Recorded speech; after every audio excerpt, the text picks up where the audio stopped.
As well as saying Zimbabwe, welcome to our channels in Confessions and Deep Secrets. Kana kakitanga kukuya paneno channel. Please don't forget to subscribe. Kana chingwa garoka subscriber. Don't forget to comment and share this video. Nasipere Zimbabwe takigirai nyaya kabuditswa na the Former Citizens Coalition for Change leader Vanelson Chamisa vakabuda vachiposta on his ex handle vachitaura about a visit yakaitwa na President Emmerson Mnangagwa na Chiwenga pavakasangana na Chamisa apo vaienda kunoona vatsvangirai Chamisa vakabuda on his ex handle along with a video yemotorcade yanga ina Chiwenga na Mnangagwa vachichara vachiti this visit by Nemesis ED and General Chiwenga and the dynamics around it will feature prominently in the story of my life. A message yakashamisa vanhu vazhinji vanakunzwisisa manyaya iyi muri Zimbabwe vachishaya kuti avachamisa vari kurevei muri Zimbabwe. One of my excuses akabuda achitara achiti the number of people in the replies who missed the point of President Chamisa's post and think this video is recent is worrying.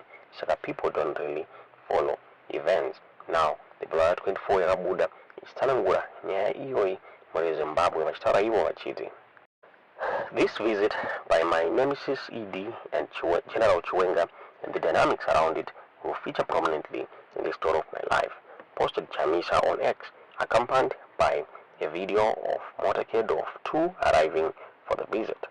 This is rich. Why is Chamisa calling Mnangagwa and Chiwenga his nemesis? Nemesis means formidable and usually victorious rival or opponent. Yes, ZANU-PF has been victorious in all elections ever since MDC's launch in 1999, but not because the party was formidable. Far from it. In 2008, Professor Jonathan Moyo said Mugabe would lose the presidential race to a donkey if the elections were free, fair and credible, underlining just how weak and feeble the ZANU-PF was. The people of Zimbabwe were so desperate to remove ZANU-PF from office, they did not care whom they voted for as long as the vote would remove ZANU-PF from power.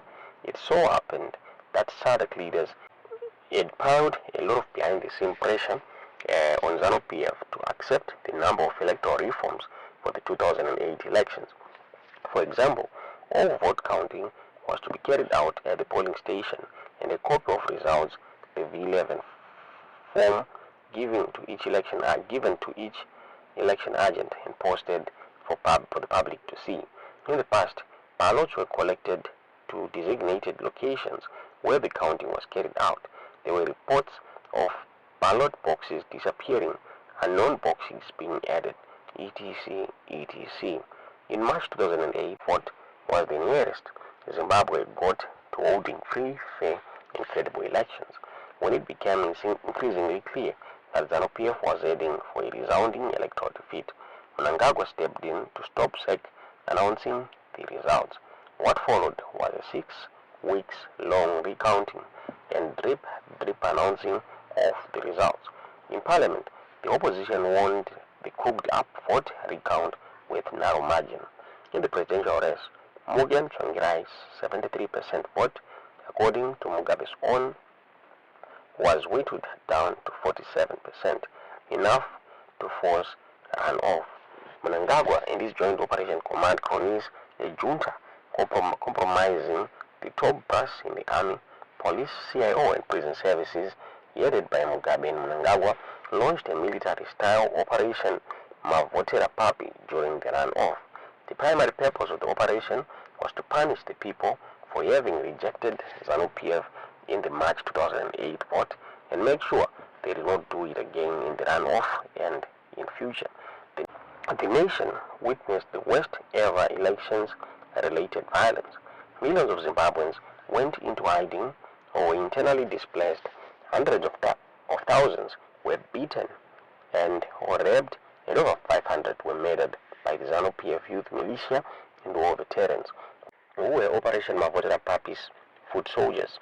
The heavy duty work of abduction and killing was carried by the 4 security services branches, personnel deployed by JOC. What was achieved by the bullet cannot be changed by ballots, thundered Robert Mugabe at one of the ZANU-PF rallies during the one-off. The party's operatives heard him and were merciless. There is a video evidence of Mnangagwa boasting of his role in 2008 electoral coup to deny Morgan Tsvangirai and his MDC friends electoral victory. Baba Gadzirai cabinet, Musafunga Zimwe, he told Mugabe. He was cocksure he would overturn ZANU-PF and Mugabe's resounding defeat in the March 2008. Tsvangirai withdrew from the runoff. ZANU-PF has declared war on the people, he explained. Mnangagwa went on to win the one-horse race with 84% of the votes, up from 23% in the March 2008 vote.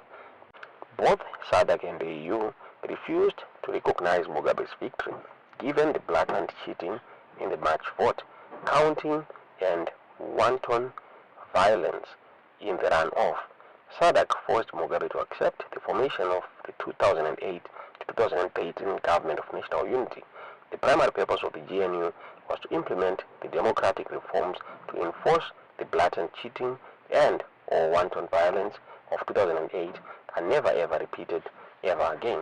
Mugabe bribed Tsvangirai and company with the trappings of high office, the E-class Mercedes-Benz limo, the gorgeous salaries and allowances, a 4 million mansion for Sally himself, etc.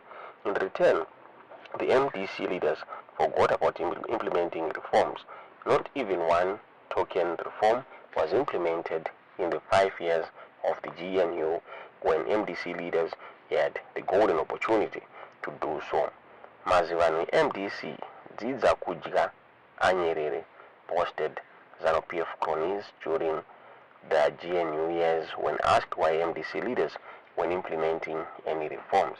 Ever since the GNU debacle, MDC or CCC leaders have participated in flawed elections, knowing fully well that ZANU-PF was rigging the elections and that participating could only give ZANU-PF legitimacy.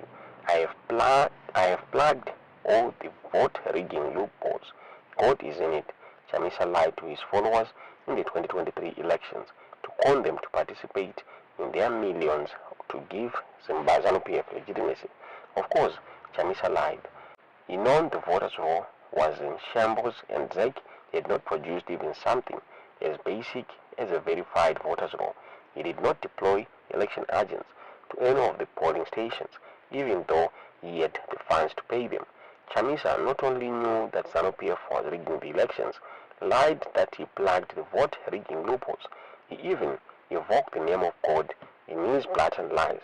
He even assisted ZANU-PF rigged the elections by making sure there were no CCC agents to witness the counting of votes.